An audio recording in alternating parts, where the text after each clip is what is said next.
Hello and welcome to episode 13 of the Epic Classroom Podcast. My name is Trevor Muir, and I've been a middle and high school teacher, as well as a teacher of future and current teachers. And I got to tell you, I love a good story. And I love to explore ways to help students live out great stories and for educators to thrive in their own. And that's what we talk about on this podcast. Whatever you teach or however you serve in schools, how can you lead a more impactful, dynamic, meaningful, and epic classroom? All right, so this one is not dropping on Monday like usually the podcasts do because I've been a little busy lately. It looks like this pandemic is beginning to wane a bit. Knock on wood. I'm going to knock on some wood down here in my basement because I don't want it to come back, as I'm sure you don't either. And that's for a number of reasons. There's the obvious reasons, like we're sick of the terror and the devastation and the sadness and all of that has come with this pandemic. But we're also sick of the disruption.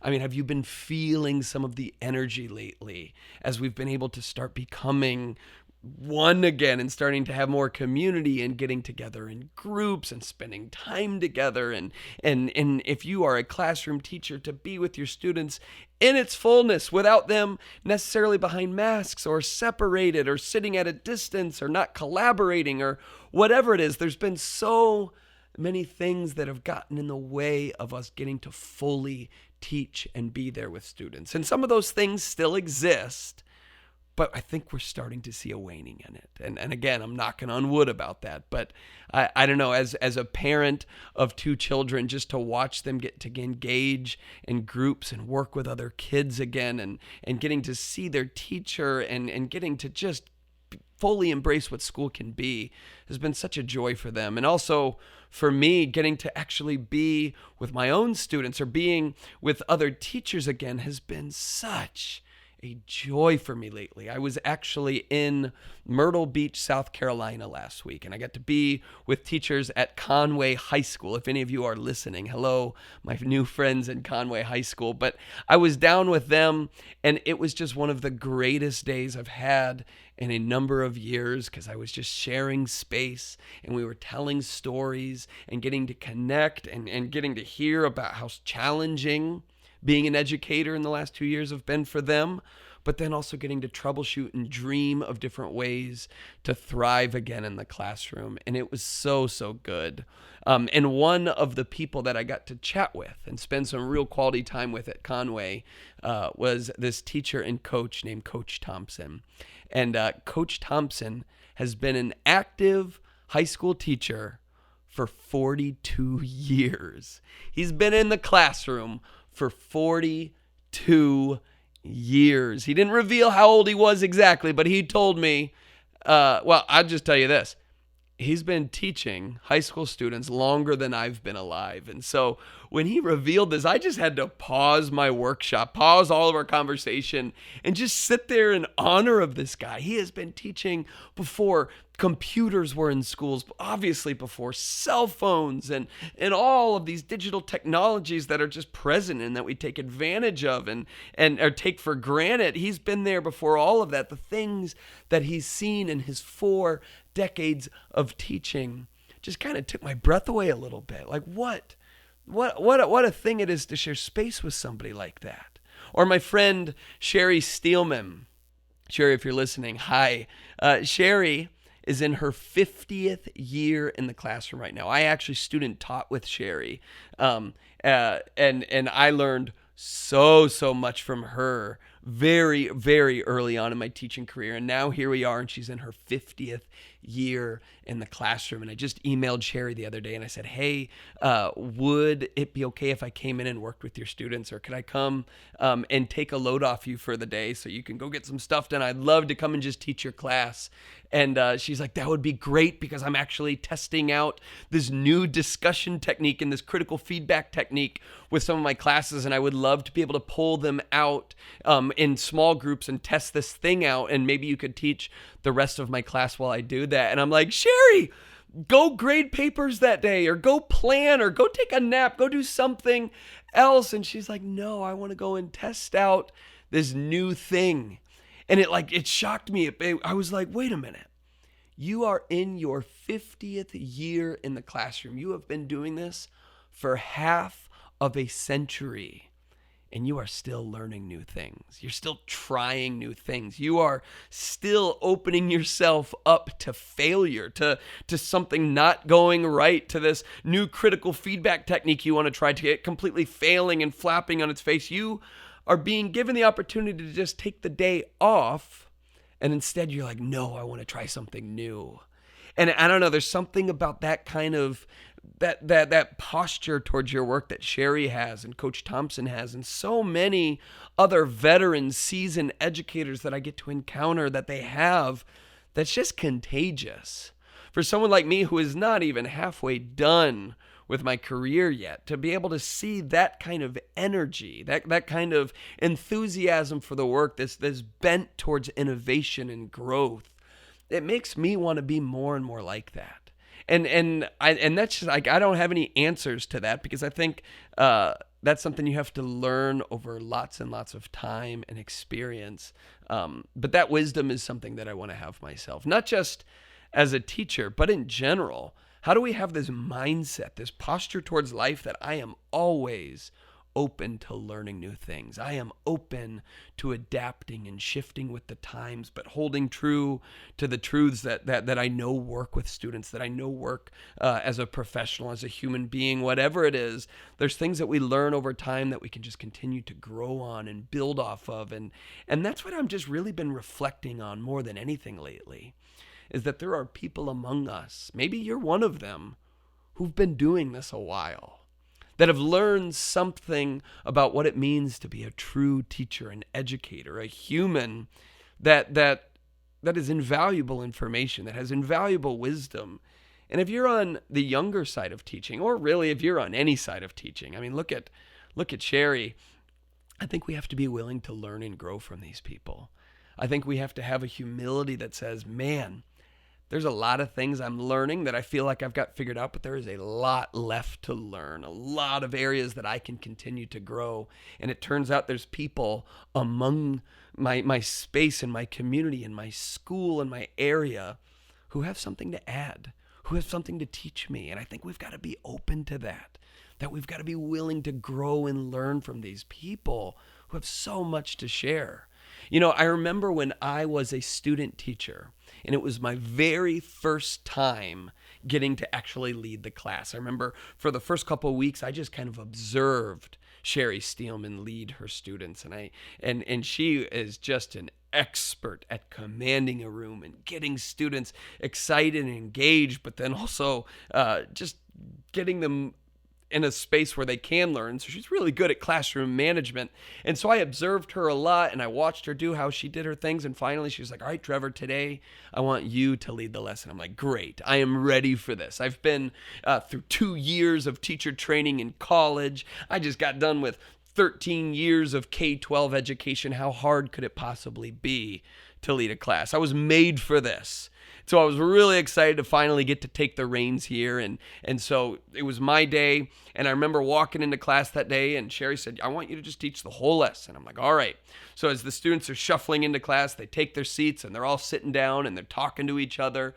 And I go and stand at the front of the room and I say, all right, everybody, let's get going. And none of them listened to me. It was like crickets, except I couldn't really hear the crickets because they were just talking and talking, and they just went on. I said, all right, guys, a little bit louder this time. I said, all right, everyone, we are going to get started. And they just kept talking. A couple quit their conversations and looked up at me, but most of them just absolutely ignored everything I was saying. It was almost as if they couldn't hear me, but I know they could hear me because I have a pretty loud voice. So it's almost like they were choosing not to hear me. So, for a third time, I said as loud and as forceful as I could, I said, all right, we are going to get started. I need you to quit talking now. And I put a little bit of growl in my voice. And I think I've mentioned this on the podcast before, but when I was a new teacher, when I was a student teacher, I looked very young for my age. I looked like a student. And so I had to just put a little extra heft in my voice to make sure that they were taking me serious. So I barked at them, and to little no avail. They did not all of a sudden start listening to me. I didn't know what to do. All of my yelling couldn't get my students on task. And I knew that there was disrespect happening, and I didn't know what to do here. And so I turned to Sherry, my mentor teacher, and I just kind of like verbalize, like I like silently speak to her. I say, help me. Like, help me out. Help me. What do I do here?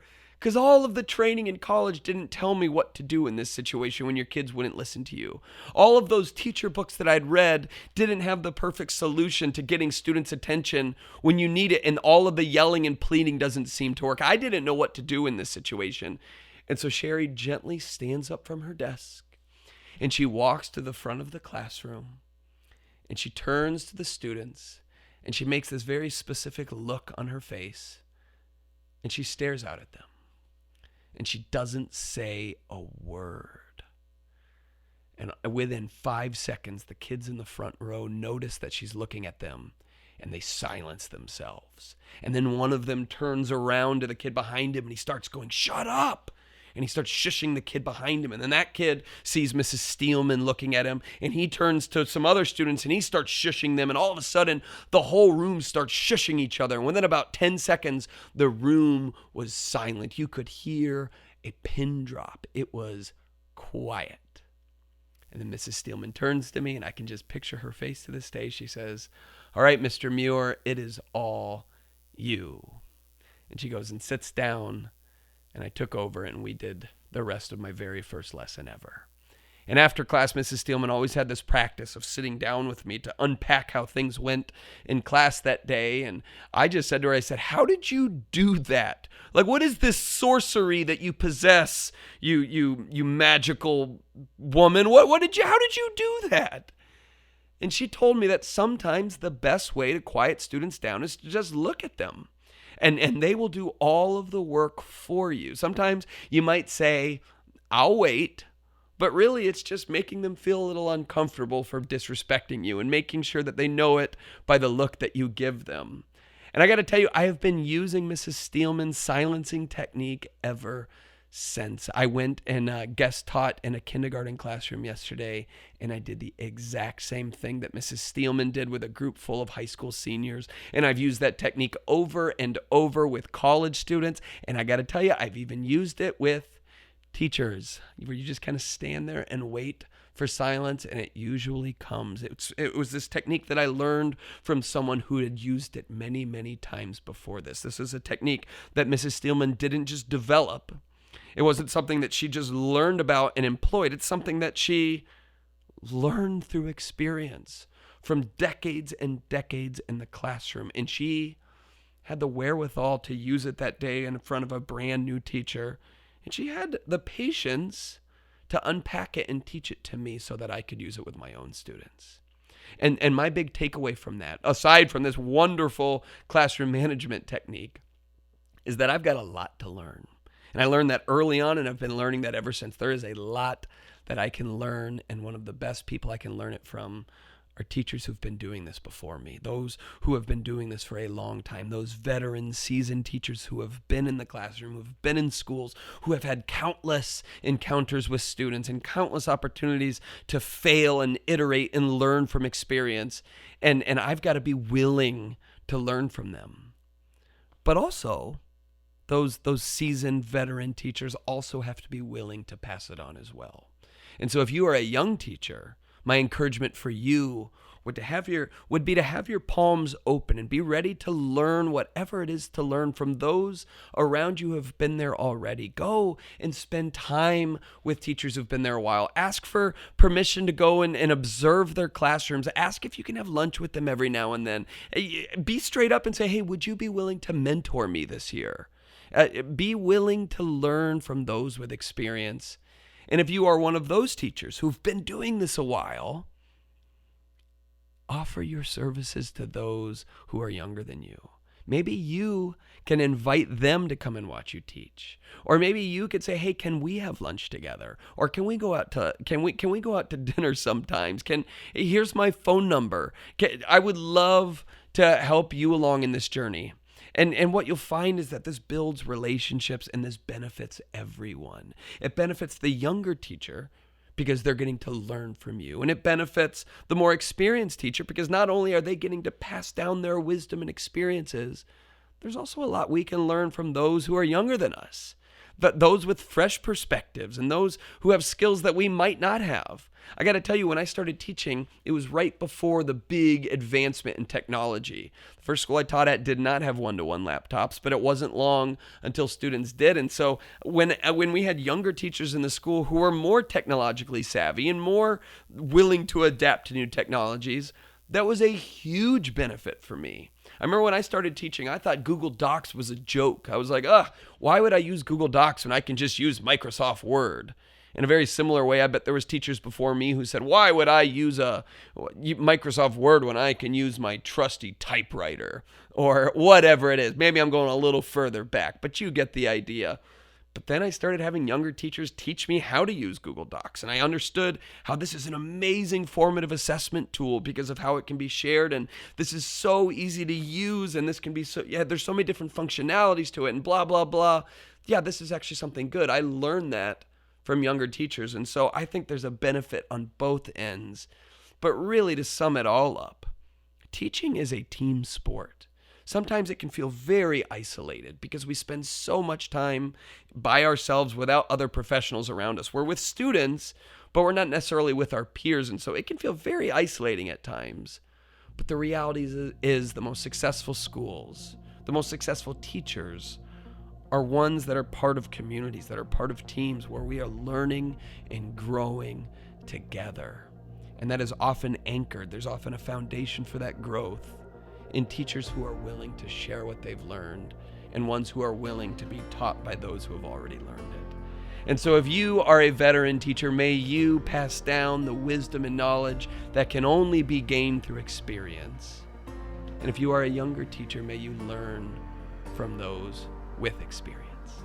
So that's all I've got today. Mr. Thompson down at Conway High School in Conway, South Carolina. You are a treasure to your students and all of the people that you work among. And Mrs. Steelman, in your 50th year in the classroom, just know that I am constantly in awe of you. And all the teachers out there, thank you so much for doing what you do and investing in the lives of your students. Thanks for listening to this podcast. It's such a joy to get to share with you. If you are enjoying what you're hearing, I would hope that you would pass it on to any other educators who you think would like to be a part of this conversation. Also, feel free to leave a review on Apple Podcasts or wherever you listen, just so more and more people can find out about the show. Thanks for listening to the Epic Classroom Podcast. My name is Trevor Muir. Thanks for all you do to make learning more epic for your students. See you next time.